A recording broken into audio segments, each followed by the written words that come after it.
நாம் தொழுகும் பொழுது மற்ற சிந்தனைகள் எதுவும் வராமல் தொழுக வேண்டும் என்றால் இது போன்று செய்யுங்கள்.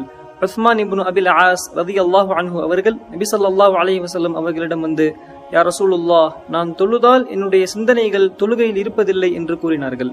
அதற்கு நபி அவர்கள், ذاك الشيطان يقال له خنزب, அது ஷைத்தானுடைய வேலையாகும். ஹின்சப் என்கிற ஒரு ஷைத்தான் தான் தொழுகையில் நமக்கு சிந்தனைகளை ஏற்படுத்துகின்றான் என்று கூறினார்கள்.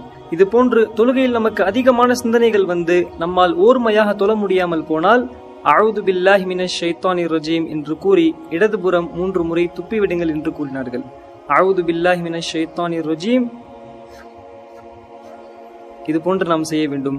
இதை நாம் அனைத்து தொழுகையிலும், ஃபர்லான, சுன்னத்தான, நஃபீலான அனைத்து தொழுகையிலும் நாம் செய்து கொள்ளலாம். நாம் தொழுகும் பொழுது உலக சிந்தனைகள் எதுவும் இல்லாமல் ஓர்மையாக தொழுது தொழுகையின் இன்பத்தை பெற அல்லாஹ் நம் அனைவருக்கும் உதவி செய்வானாக.